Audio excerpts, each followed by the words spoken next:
I feel like, I mean, I spend a lot of time on LinkedIn, and I understand that not everybody in your industry is doing that. Like, LinkedIn's not really, I mean, it could be, but because your dad who owns the company and operates it, like, he's on there all the time. Leadership, yes. And he is carrying the warehousing and logistics industry interactions on LinkedIn. But not everybody's doing that. No. So the view that I get on the job market on LinkedIn is either everyone's just gotten a job or everyone's getting laid off and they need a job. So they're like hashtag open to work and they're putting that on their profile. And so it's crazy that you've got to reach out to so many people. And the fact that you don't get a high turnout is so crazy to me. I want everybody to know too, the turnover is just as equal for leadership as it is for entry level. Okay. The reason being, it's even harder to get leadership to stay. Because now there's an entitlement. I don't know from where. Yeah. People thinking that they're overqualified, that they deserve more. This culture of like, I deserve more in my workplace. You're getting paid. Yeah. Now, there's circumstances. If you're doing way too much for way too little, I still blame you. You can go to You can set your own boundaries.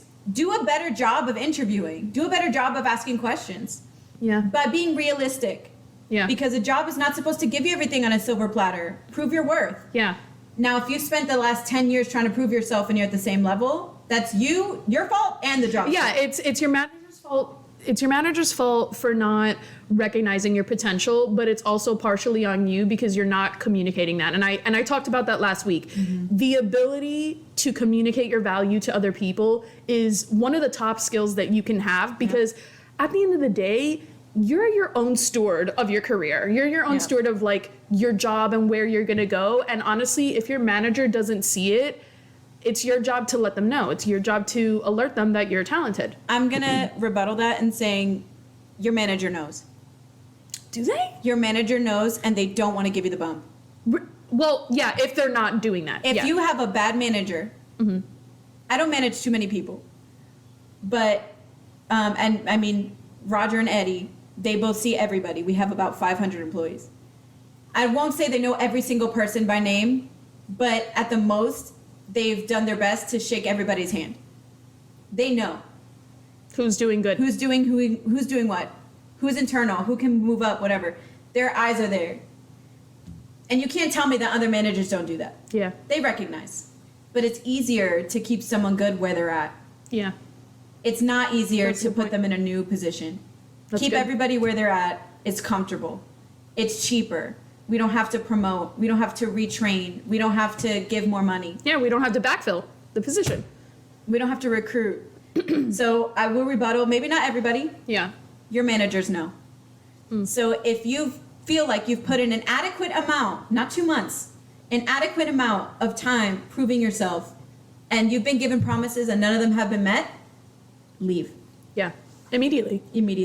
How much do you think is enough time to, I mean, I'm sure it varies from position, but how much do you think is enough time to be like, okay, I've proved my worth? 6 months. Okay. I was going to say like a year even, but I've been promoted in around that same time frame of 6 months. So it's definitely enough for people to see that you're capable of doing what you're doing. I would say if you want to show that you are committed above and beyond, a year. Okay. But I myself, that's why I switch jobs so often. If you don't see my worth and my ethic in 6 months, not going to waste time. I'm not going to waste my time. Yeah. Because if I'm doing this for another 6 months and I still don't get anywhere, that's on a resume, that's decent. But for me, my personal growth, it's stunted. Yeah. I could have been doing way more in another 6 months at another company that I took a chance on to maybe they would promote me. So that's my personal, I think 6 months is more than enough time. If you want to show that you're committed on a resume and talking to a potential employer, a year. Okay. But don't exceed it. Yeah, that's a good measurement. I admittedly have struggled with that because I like where I'm at, I'm comfortable, and enough people recognize what I'm doing, but at a certain point you hit the ceiling of what you're going to do at a company and your growth, and at some point you're not even learning. You're just, you're on autopilot, which is good for a little bit, but not when you're being stunted in your pay and your happiness in a position. Yep. But so you've talked about the actual, administrative tasks. You've talked about like the interaction of people. What would you say is the hardest thing about being a recruiter? Everything. Everything. To me, what it sounds like to me, it would be, which I think I'm good at this, but like the juggling of all the tasks. And there's so many moving parts. Like you're filling multiple positions and they're each at different stages. So like some are interviewing, some you're still actively recruiting for, some you're onboarding, some like that seems crazy. If you're organized, that's the easy part. Okay. Oh my God. The hardest is the hours you put in. Tell me about that. So you are not out here working a clean cut 40 hours. Nope. And if anybody goes into recruiting thinking they're going to have a set schedule, get out. Shit. Get out. No. Again, don't go, and this gets me like kind of pissed. Yeah. Don't come to me saying, if you want to set schedule, yes, set your boundaries. Let's walk into it. But just know, if you want to get into leadership, if you want to progress in the recruiting field, 9 to 5 is not going to cut it. The only thing I think about too is that, okay, you are recruiting 9 to 5. But the people that you're recruiting are also working, are also doing, so it makes more sense that they would call you outside of the hours that you're actually, you know, quote unquote recruiting, that you're supposed to be, you know, clocked into your job.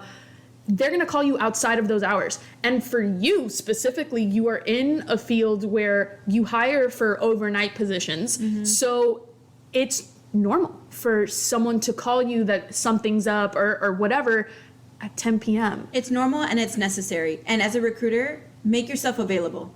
If you see this as a career, make yourself available. If this is a job, go somewhere else. Yeah. I'm just for real. Like, there's not a recruiting position that you can convince me that you can have a cutoff time and have the rest of the day to yourself. And also have success, you know? That's right. I feel like, you know, as much as I am a person about boundaries, I think with a specific position like this, you do have to have a little bit more flexibility. Like, if I were in this position, and not necessarily at DNA because they have high standards. They do. But for me, it would be like, okay, if I know people are going to call me, and you can tell me the flaw in this plan, if there is one, because I'm sure there is. If it were me, and I know people are going to call me, let's say that my highest call times are 5 to 8, let's say, those 3 hours, I would just start my day later. Which is what I've worked with my team. Okay. And that's what I do. So I would adjust my schedule. I would know the volume of the day and I would work with it. Yeah. But the thing about my position, and it's depending on the industry you're in as well. The difficult part is that if you miss those calls and they're after hours, you risk losing the candidate. Completely. That you be recruited for. Yes, yeah. They're gone now. You gotta be on. You gotta be on. It's crazy that you say that because Zach was, you know, speaking in talks with a recruiter, and I imagine, and I think she had told him, she's like, I'm working with my son's summer camp and all these different things, and it's understandable, she has a life, but she was not getting back to him in a way that made him feel comfortable that he even was being considered for the position. She wasn't communicating in a way, and again, recruiters are people too. Yeah. But, you know, days in between not being able to answer a text message, like, you know, it doesn't give off a good vibe to the candidate. If any recruiter tells you they didn't see any messages, they're lying. I fully believe that. They're lying to you. Now, there's a balance between, as a candidate, reaching out a certain amount of times. Yeah, also. I will call people who are bugging me. Okay. But if you're excessive and rude, you're not hearing a word from me. Yeah. So there is a balance. Okay. For example, and that's also how you keep yourself sane. Yeah. If I, for example, somebody will apply and they're not qualified, and I've already rejected the resume, they send a message, hey, I wanted to know when I can schedule an interview. Can we get on a call? I'll call them. I love the forwardness about it. I'll call them. Now, it has to be, and this is just my thing, spelled correctly, professional. If you spell you as the letter U, that's a no. That's a big no. Mad no. Yeah. But I've had people like, hey, I'm really interested in the position. or like, hey, I have these qualifications. Can you give me a call? If I don't call them, I will at least send them a message. They will hear from me because you want it. Yeah. I don't have to chase you for this. Even if you end up rejecting it because the job doesn't suit you, that's fine. We had a conversation. Yeah. Keep doing what you're doing. If you're harassing me, calling my number, texting me, you're not gonna hear from me. But I see every message. I don't care how many emails I get. I don't care how many people I end up managing. At what time? I don't care what time. I've read messages at 2 a.m, and I've responded, by the way. Recruiters always see their messages. So if someone tells you, they may have missed it, and they'll respond saying, hey, I'm really sorry I missed it, and they'll respond. But I didn't see that. Sorry, I didn't see that. It's a lie. It's a lie. Yeah. Now, if they're transparent, like I said, saying I missed it, but I'm responding actively to what you said, that's different. But saying I missed it completely, or sorry, I didn't see this, I just don't believe that. Because if I can see everything, that recruiter who has less responsibility, or even the same amount as me or more, we see it. There's no way that we don't. So let's talk about you as a recruiter when you're looking for candidates and you're reviewing resumes. In your job, who is or what is the ideal person when you look at their resume or in their responses that you're like, this person's a rock star? What kind of person makes you want to be like, I've got to hire this person. I've got to talk to this person. Like, this person gets me excited about working at DNA. Organization of the resume matters to me more than how pretty it looks. Okay. I don't care about the attachment and the professional looking, meaning like the fonts and the colors and the bullet points and blah, blah.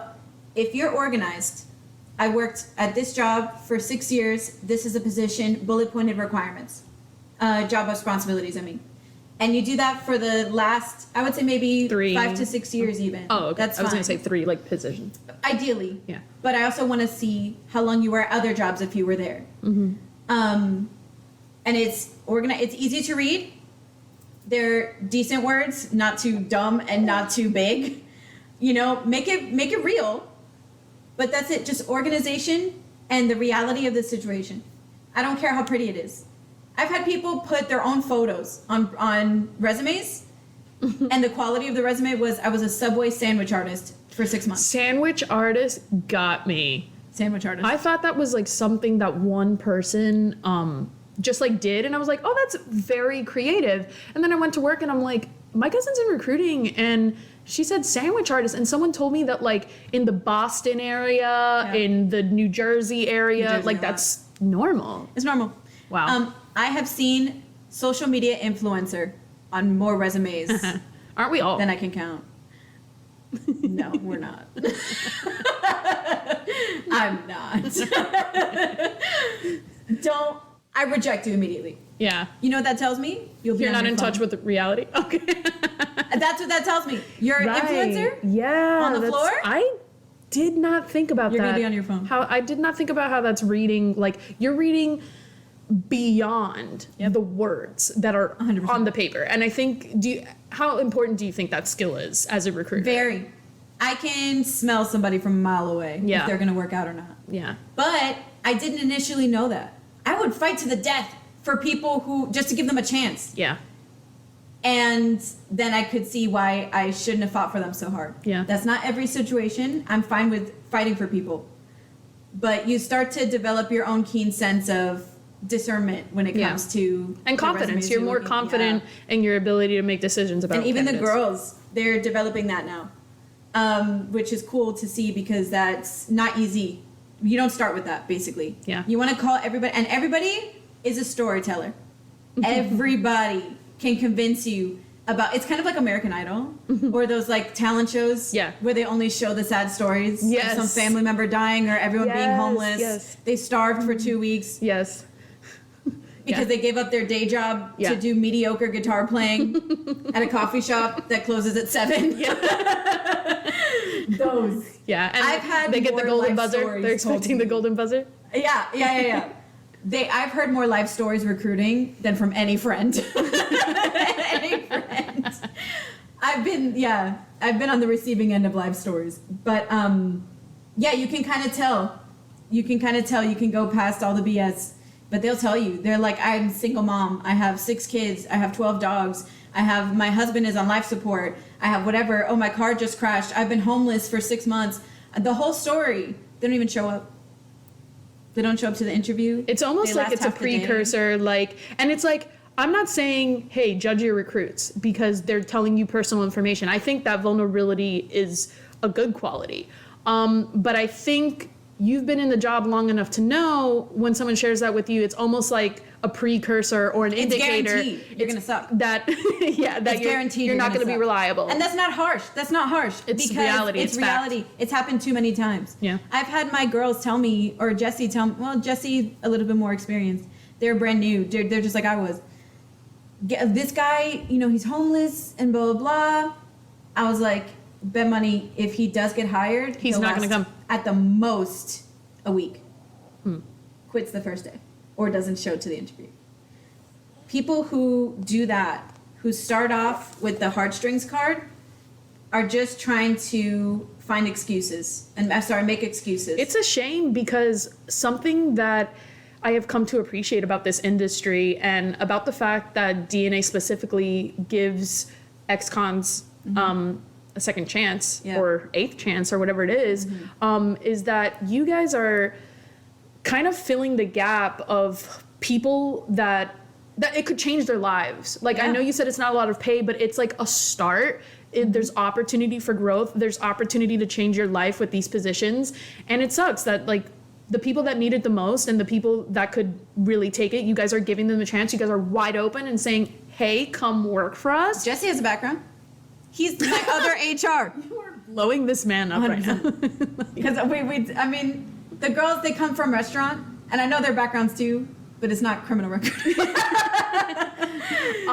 Sorry, but that's amazing. But it shows that, you can have a past, but there is an opportunity for you to turn it around. You can do that at DNA. You just have to show me that you want it. That's all we care about. Show us you want it. Yeah. You want something? Don't come in and tell me. Yeah. You can mention it so that I can have it in the back of my mind, but that means I'm going to watch you harder. Yeah. So be careful what you tell us. Yeah. Would you say that a qualified candidate who is maybe not as enthusiastic about taking the role versus a less qualified candidate but has shown you that they want this, that's qualified to you? Yeah. Yeah. That's qualified to you, and they have the potential to be hired over someone. Oh, 1,000,000%. Yeah. 1,000,000%. That's good. If I always use the example when I'm doing interviews, let's say we have John who can run circles around the building, but he's not reliable. First of all, he wouldn't last. He wouldn't even be at the building for longer than a couple days. Yeah. If he's late every day, he's gone.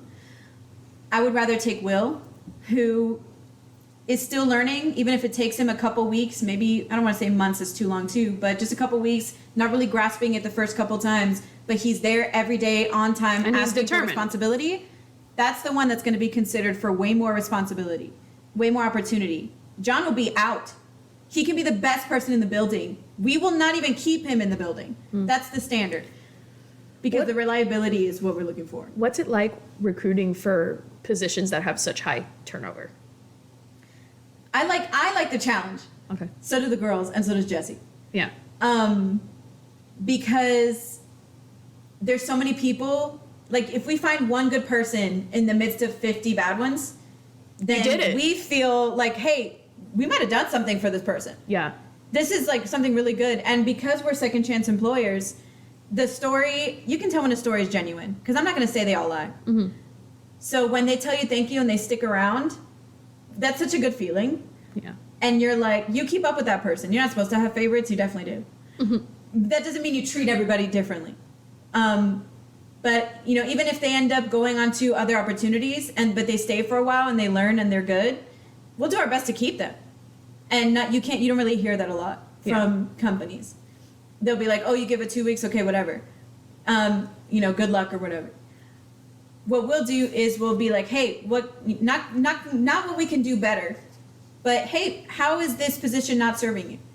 What can we do to make you feel comfortable, or to give you more responsibility so you can keep getting promoted like you've been? I guess is better, because we're not really big on comfort. I would dare to say that if more company, but nobody wants to, fourth call. Yeah. Nobody wants to do the work. And can see from an organizational standpoint how you're kind of like playing your hand a little bit when you're reaching back out to the person who's giving you the 2 weeks notice. But I mean, like, overall, I have to think that it would reduce turnover. It would increase employee satisfaction. And, you know, it's not like you're letting this employee call the shots, but I think just the fact that you're willing to do something and hear the employee out is really meaningful. There's two that come to mind that just recently happened in our Florida location. They were both leads. They both walked out the same day. And they were both called back to have conversations with Roger to see why they walked out in the first place. I love Roger because he's like a CEO on the ground floor. Always. And I super respect that. Yeah. Super involved. But they were both called back in. One stayed, one walked out a second time in the same day. He's like, you know what? No, I'm good. No, and that same guy texted me 2 days ago asking me to dinner. He said, you don't have any money. You walked off the job. Well, also, it's kind of like, you've already shown me your, like, ethics. Oh, no. That's not the only reason why I would never. I know. It sounds like I was half considering it. But I'm saying, like, even if you were leading him on, I would have considered it, but I just feel like this whole job application process, and I've learned this as I continue to work through this sort of niche, this business niche, and, you know, helping other people find jobs. It's very telling about the person that you are. And I'm all about finding meaningful positions and also matching people with jobs that are truly for them. Yes. So that they can grow in that. And it's so much like trying to find a life partner, so much like trying to find someone that... It's easier than that. It's easier. It's easy. That's a freaking but it's so telling. Like, I just think about it, like, in this conversation with you, that I'm like, oh man, you know what, ladies? Don't be asking, fifth call, don't be asking the men on these dates about, you know, things about them directly. They might not even answer you. They might lie. Ask them about what they're like on the job. Ask them about what it's like when they apply to a job. Ask them, look at their LinkedIn messages. Look at their LinkedIn posts. I feel like that's much more telling. Nobody reads. Nobody reads anything. Nobody reads. And I'm like, I'll call them and I'll do the whole spiel at the beginning. And they'll be like, so what is this for? Oh, no. You've also had people apply for the overnight position, and you're like, okay, it's in the job title, it says overnight shift, 10 p.m. to 5 a.m. And the first thing they will ask you is, what time is this for? Mm-hmm. What is the shift? Yep. Oh, that time doesn't work for me. Then I guess you're not getting the job. I guess I'm not calling you. And that happens more often than you would think. I would think you would do a lot of confirmation and reconfirmation. All day. Yeah. All day. And the girls do too, and Jesse does too. I mean, everything is posted on the title. Yeah. And in the description.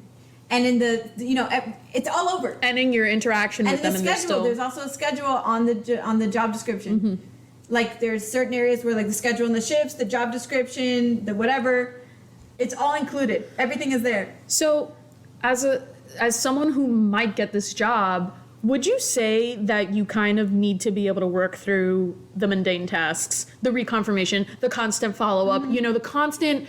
How many times have you been talking to a candidate and, like, lost brain cells because you're, like, literally having to read everything for them and having to tell them and having to, like... A lot. I will say one in particular is the one I talked about earlier. Yeah. So I was in... One of our locations is Texas, and this is before Jesse took over. 6 calls. We're at 6 calls.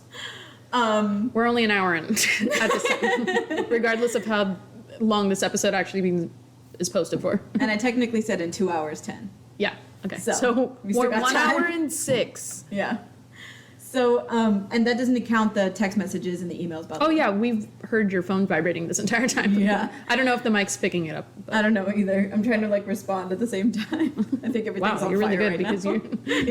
Not skipping a beat. Not skipped a beat. Yeah, but that's recruiting. That's exactly how it is. This is just like your job. Yeah, I have to. A typical recruiting call is calling them, and while it's calling, updating the tracker with their information, and then leaving a voicemail while leaving a note on Indeed. And then right after I finish the voicemail, I click on it, I copy and paste a format of a text, and I send it, and then I go to the next. As a type A person, I love this, chain reaction that's going on. It's very thorough, but I can see how that could overwhelm some people. It's practice. I couldn't even take a call and type at the same time. I had to literally actively practice that for hours. Wow.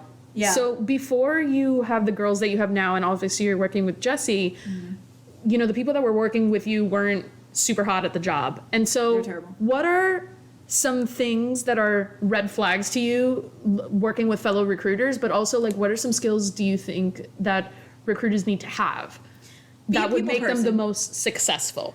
If I talk to you and you meet all of the qualifications, and it's the most boring conversation I've had, I'm not hiring you. Because 85% of the job is being a people person and knowing how to talk to people. Yeah. You can't teach that. Yeah. I don't care if you're monotone. Make it interesting. Tell it like a controversial joke in a monotone voice, and you're golden. You'll get me. That's The Office. That's called slapstick comedy. There you go. Exactly. If you're a one-liners and your voice tone doesn't change, you're hired. Just for my entertainment alone. I don't even know what job I'll give you. But no, just a people person. 7 calls. Wow. Yeah. We're getting close. I feel like this is a race. I'm so excited. I know, I'm excited. We got 3 more? 7, 8, 9, 10. Yep. And that's why I'm not in accounting.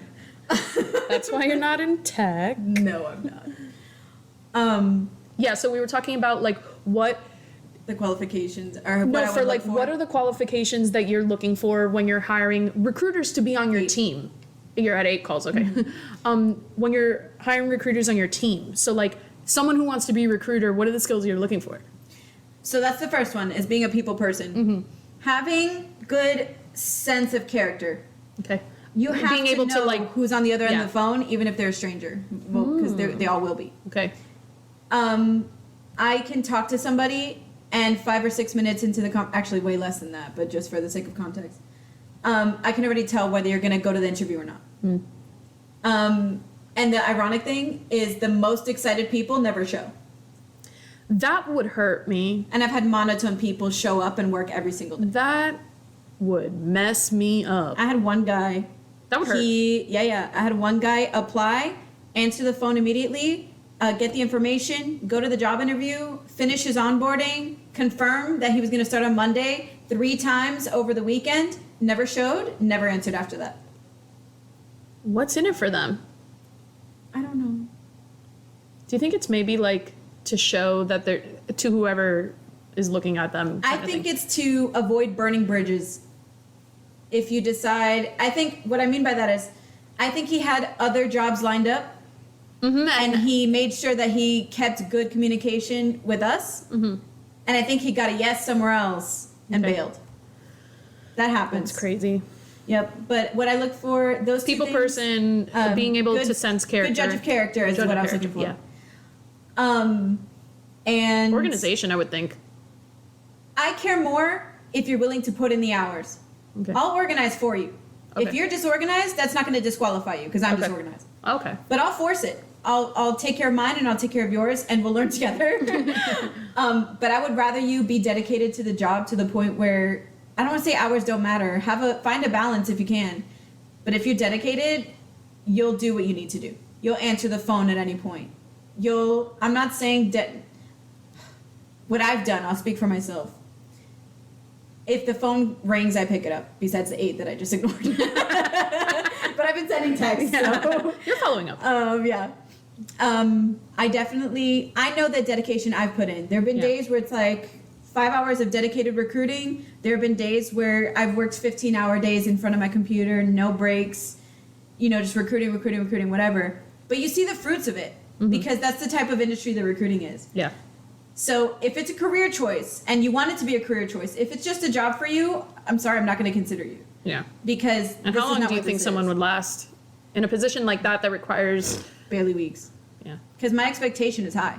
Yeah. So my team meets those expectations. Yeah. And at the end of the day, especially if you're working for a recruiting firm that all they do is recruit, if you're not showing results, you're losing on clients, on companies that are expecting you to fill a position. And if you're not, and it's also not just filling a position, it's filling a position of quality, with a person of quality, making sure that person is right for the job to the point where they stay more than that 90-day period or whatever it is of trial, because if you're a recruiter and you're filling positions, but people are not staying in those positions, then, that says something about your abilities. It's half and half.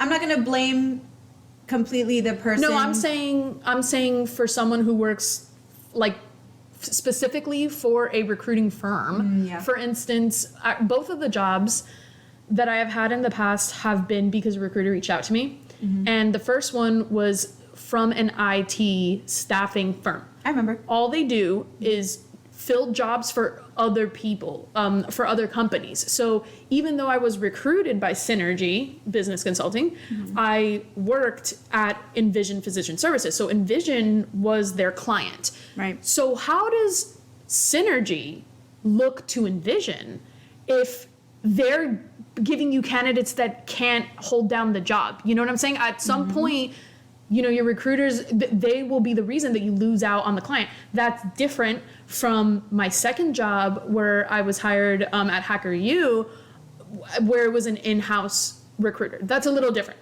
Like, right. You're not beholden to any number of clients who can say, like, okay, you're consistently doing a bad job. Like, while there are measures in the in-house recruiting, it's a little different because it's your one job. If they don't work out, your whole job anyway is just going to be staffing for these positions anyway. And that's the thing. It's all how do I explain? So we have clients, and they need to look good to their clients. Yeah. So we need to make our client look good. So basically, like, I'm servicing somebody, but I can't do it by myself. I'm calling in help. They need to make me look good to my client. Yeah. That's pretty much how it is.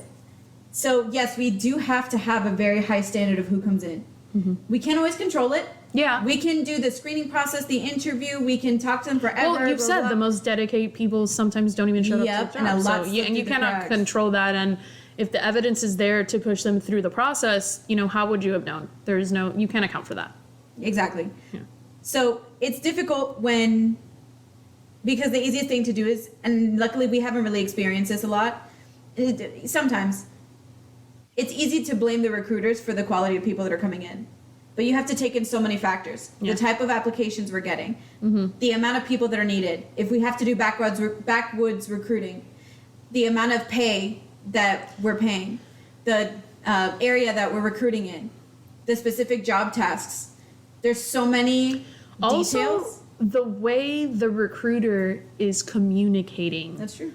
The job responsibilities mm-hmm. and the culture of the company that they're recruiting for. A company could have an intention of, okay, we want to hire this person and they're going to do these things for our company that does XYZ. Mm-hmm. But if the recruiter doesn't have a deep understanding of how that role fits overall with what the company is looking for and what the team is looking for, I would think that's a problem too. And that affects who you're bringing in and who you're interviewing. 9, by the the way. 10. I had one we've hit during 10. That call. Okay, sorry. I should have had a buzzer or something. So we ring the bell. Yeah. Because in less than 2 hours, you hit it. And yeah. So let's talk about something that's super important in a job and that a lot of people care about, even though I don't believe it's everything. Salary. What is an acceptable salary? I talk too fast. That is my... So do I. I've been messing up my main words. Feedback on this podcast, and I am listening, and I just get excited and I get nervous. What is an acceptable salary for an entry-level position as a recruiter, specifically for people who have no experience? I think the answer that a lot of people expect is to immediately be on salary because of the hours you're going to put in. Also, by the way, obviously the answer is somewhat of a living wage. Yeah. But, I'm not necessarily specifically asking for like a hard and fast number. No, I have one in my head. Okay, and you could share that. But like I said, I don't think starting as a salary is a good idea. Okay. Because if you don't show consistency, then you're getting free money. And it's very easy to slack when you first start recruiting. Okay. Because you have a lot to prove, but you can chalk it up to like being overwhelmed or And making new. slow And being calls new. and being new. Yeah. So I want to see your dedication as an hourly worker before I consider you, and I see the consistency, and I can trust that you are spending your time recruiting during those 8 hours every single day, eight or plus. Right. So that'll be my first thing. I started, my last job was 1845, non-recruiting related. Roger really stepped up, and I started 1850. Damn, Dad. Damn, Dad.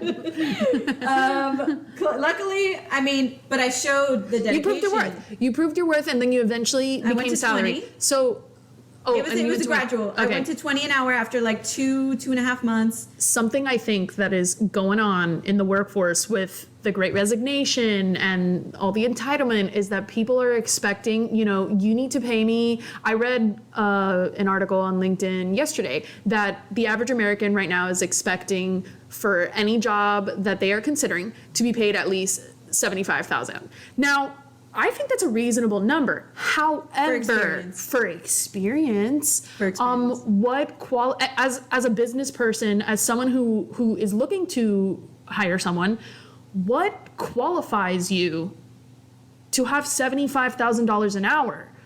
Like, I'm gonna spend more time and more money on someone who is unqualified with that $75,000 out the gate, who probably doesn't even have a proficiency for the job. We won't know until a couple months in, till you can truly measure, versus hiring someone who's experienced and maybe gets $75,000 or more. I don't really think that you can expect $75,000 or whatever it is, depending on the job, especially if you have no experience, if you have no track record.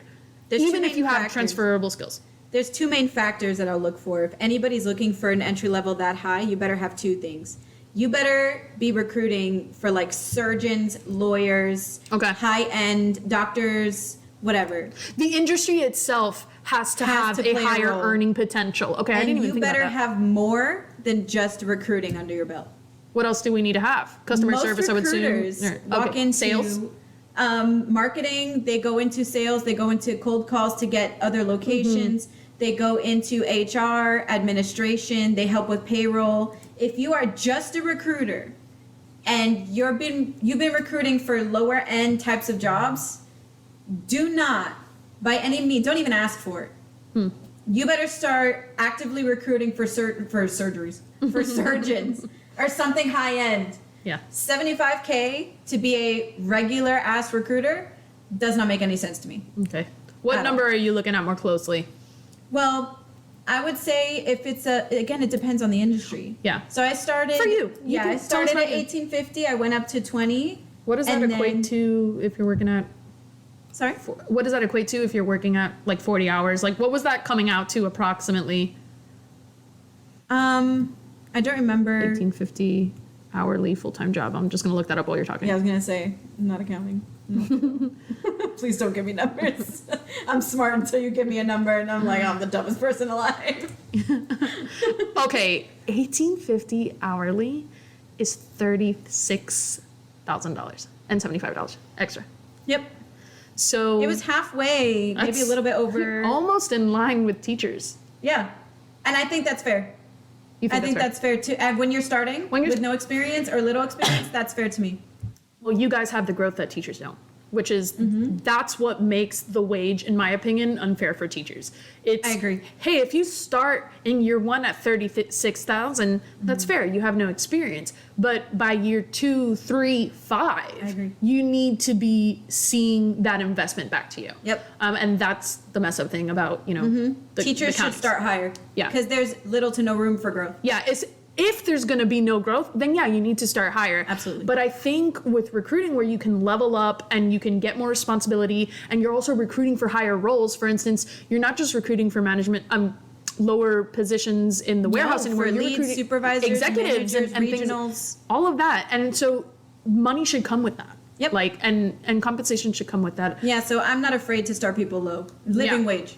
Yeah. And low meaning Well, not I mean, salary starting. 1850, yeah, is also I'm not going to start you wage. as low as 15 or anything Yeah. like that. A lot of companies do. And I think that's a little bit low. Yeah. The lowest I would pay a starting recruiter would be 17. And even Okay. then, that's not something I would fight for more. Yeah. So I have someone, my lead recruiter is at 20, and my national recruiter who's just, they're technically at the same level, but one was hired as part-time, so that's Okay. why hers is a little bit lower, at 18. Okay. That's fair. That's the lowest I'll go. That's fair. And how often, and maybe you don't know the answer to this yet because you now have a full team, but in 6 months, because you said earlier that 6 months, you know, your employer should know your worth. Let's pretend you're not a very present manager and you're not, you know, you're not really looking at your employees and thinking about their growth. I'm a recruiter under you. I've been doing a good job. I've been filling positions. I'm showing that I'm dedicated. In 6 months, I'm coming to you asking for a raise. Do I have a case? I would have given you a raise by the Already. 3-month mark. Okay, by the If I 12 could. month. By the 3-month. 3 month. Okay, wow. I would have tried. Yeah. I would have tried. If you're showing me consistency and work ethic, There's, yeah. way earlier. But That's good. But that's a luxury for me Okay. because Well, now you're the in a president management and my position. direct Yeah. boss are big believers in if they're taking more responsibility and they're consistent. Pay them I don't more. see why not. Yeah. So I have that luxury. Big established companies don't really have that. We're a growing company. We're 3 to 4 years old, and we're constantly getting new accounts. So with the new accounts comes new opportunities for growth. That's good. So it's a very unique position that I have. Well, it's unique, yeah, because it doesn't exist in corporate No, it America. doesn't. Yeah. Unfortunately, there are greedy executives and people who don't want to appreciate their employees. And one of my things that the hill that I will die on, the hill that I will die on is that you need to invest back into your workforce. They are coming up and showing up and putting in the work every single day. And, you know, if they've been loyal to you and they've shown their worth and they've shown their value and they've provided value, you should pay them more. And they are the reason that your company is succeeding. They're the reason that your company is still operating. So the fact that there are people out here not appreciating, now I understand. It's not like you can get these 25% raises every single year. You know, we're about to be / already in a recession. You know, there has to be checks and balances.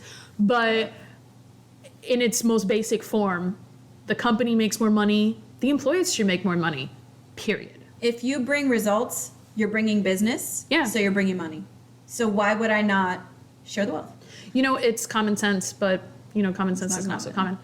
Okay, so this is really good information. I feel like I've learned so much about recruiting, and I'm gonna look at the current recruiters that I have relationships with very differently, but much more appreciation and respect than I initially had.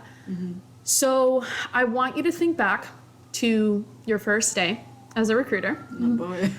And I want you to talk to yourself on that first day. What do you tell her? What are some things that could have made her start a little smoother? And what are some things she should keep in mind as a new recruiter? Don't worry so much on how professional you sound and be real. People will come to you when you're not being a robot. Okay. Because you're a reflection of the company. You're their go-to. You're their comfort. You're the person that even if they're a well-established employee, they'll have a better relationship with you because you brought them in to start. I 100% feel that. Like, the person that recruited me for Hacker U, love him. Still keep in touch with him. The first person that recruited me for Envision, love her. Have her on Instagram, wishing her all the best. Like, Yep. I don't care about the companies. I care about the people that brought me there. Yep. I will say also, I started this pretty early, but I would have definitely started earlier. Okay. If there's a resume who's applying for a lower level and they're qualified for a higher level, take the chance on them. I just did that the other day. And there, for example, I'll see like a lot of them are veterans applying for 14, 15-hour positions. And we have a leadership position open. I will send the resume over, say, can we Talk about this. this? Yeah. Most of the time, they're scheduled for that higher level position. That's awesome. And they'll get it. Be nice to your recruiters. This is not me to me, this is me to the world. Be nice to your recruiters, treat them like people, because they will fight for you. We'll fight for you. For sure. Even Eddie, there was somebody who was in a leadership position, applying for a leadership position, and we had another leadership position available that this person also had experience for, and he was like, Kayla, how much is the starting rate? I think it was like 65. And he's like, he's getting paid less than the drivers.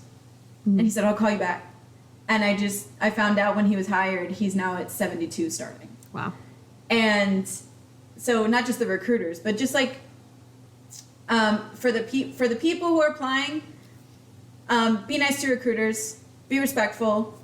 If you're qualified, show it on your resume. That's the first line of sight for us. Right.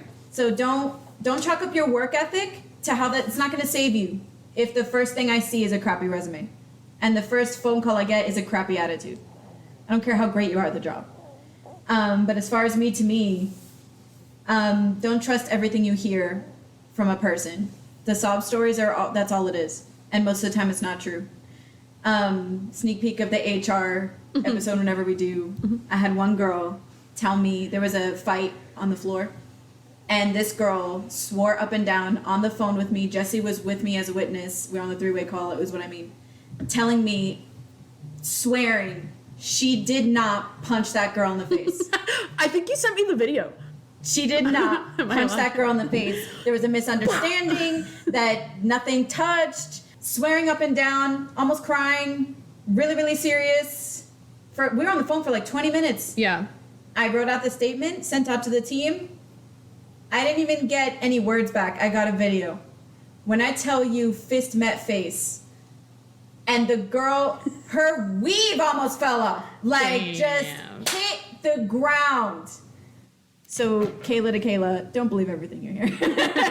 Kayla. That's more of an HR thing. But even people who give you sob stories about why they need the job so bad, evaluate their credentials. Don't worry about the life story. Stick to the credentials that they meet for the job. That doesn't make you heartless. Yeah.